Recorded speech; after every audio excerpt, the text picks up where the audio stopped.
kennen gegeven dat ik op den Heringerweg woonde en dat de Rood van Elf inderdaad schijnbaar bij mij op bezoek was geweest. Ik heb de leuke steek heb ik gevuld en vanavond ben ik er met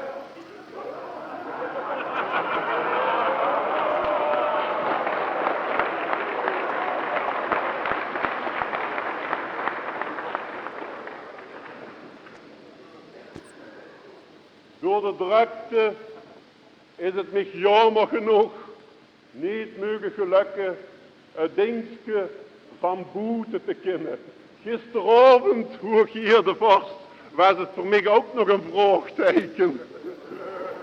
Maar wie de zitting leeft en als Venlose jong ziende tussen 8 en 10 uur de zierlijk woord, kookte we het ten einde en ik zeg, Venlo en vooral de Rood van Elf huurt morgen zijn invitatie.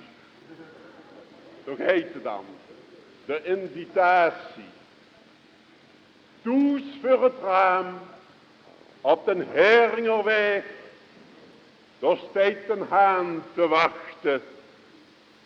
Hij vroeg, kijkt mij verwijtend aan, hoe lang moet ik nog smachten? Van 11 november sta ik hier te kijken op kerst en velden. Wat ik geer zoek, dat zie ik niet. Waar zijn mijn jokeshelden? Ik kreeg een kleur. Mijn vrouw erbij. Mijn kinderen hoorden het krijgen. Ik trachtte in mijn zenuwen de aandacht af te leiden. Ik liep naar de keuken, holde gauw wat ries en wat patatten en strooide alles voor de haan op tafel, stoel en matten. Maar het beestje kreide dreuvig door en sprook, de kost mij vergeven, de hebt mij een dieet beloofd. Daarop wacht ik nog even. En het beestje oot en het nog niet. En duidt maar altijd snauwen. Ik eet alleen maar X.1, wat de rood mij voor zal kouwen. Door mij was alles dan gezag.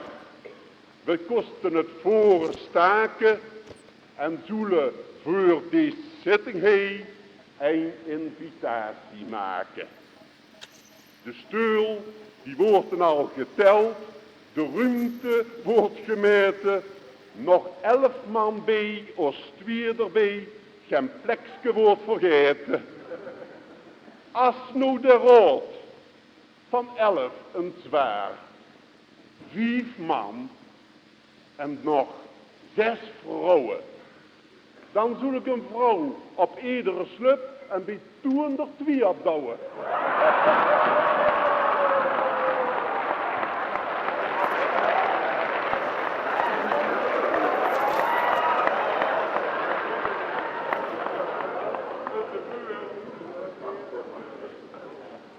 Maar ja, de luchtkastielenbouw, daar kan men niet van spreken. Wie gerne van iets anders spreekt. Traditie is niet te breken. Een ander plan wordt uitgedacht. Ik vraag mij ook mij te steunen. En die een klein inkpletsje krijg, verzoek ik niet te kreunen. Al wat op over dat maar staat, dat huurt getoest te laten en netjes ieder op zijn beurt te drinken en te praten. De ruimte is zo erg beperkt, dwingt mij tot zekere wetten. Vergeet toch, hoe je eerder rood geleven op te letten. Verstoen, gij laat de gaper toes. die kan ik niet gebruiken, want gingen er 11 aan de gaap, dan heel ik volle kroeken. Vriend Ververgaaf, de wolbijlman, hoop ik dat niet zal klagen als ik hem vroeg geen dikke wol, maar katoen te willen dragen. De penningmeester, Louis Cabot, luurt toes zijn centenputje, zodat geen plaats meer wordt verlangd dan juist net voor zijn vutje.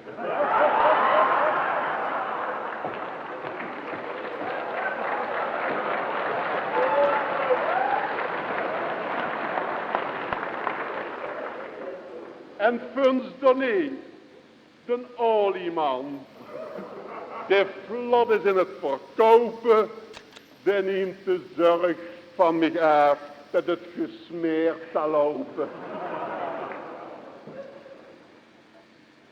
Prins X-Jo-1, het babylid, is raadslid nou geworden. Voor dich heb ik de kinderstoel als zitplaats uitverkoren.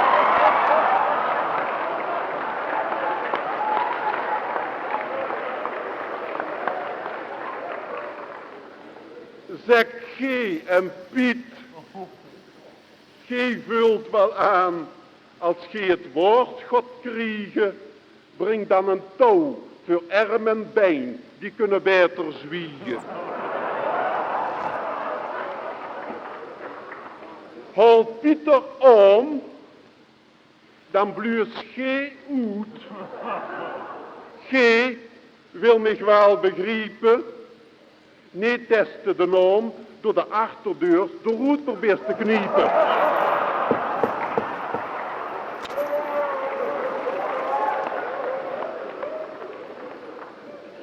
Het raadslid Joeke is nou krank, dat ligt in bed te zwiegen. Als dat nou straks ook gebeurt, zal Max die zitting krijgen. Vriend Schuts.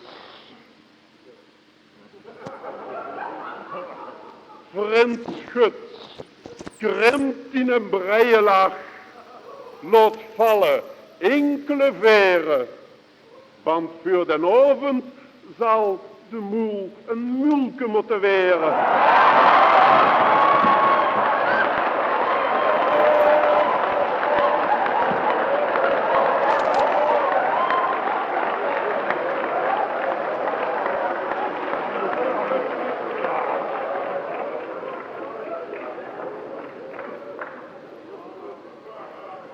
En raadslid truien, rooie gaan, bekend ons zeer behagen en sparen ruimte in ons huis door een corset te dragen.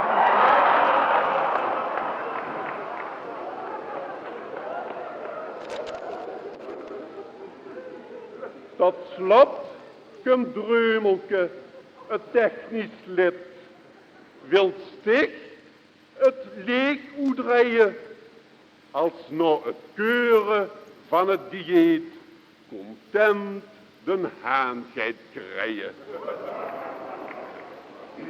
Geachte Raad, gij ziet het geit, dus met vereinde krachten zal ik ook op een zaterdag Ger bij mij toes verwachten.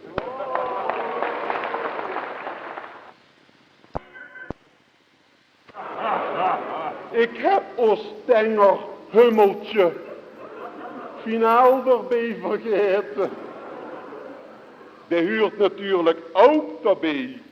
Het zou anders mij berouwen. Ik zal eens kijken of ik dich in een nestje weg kan douwen.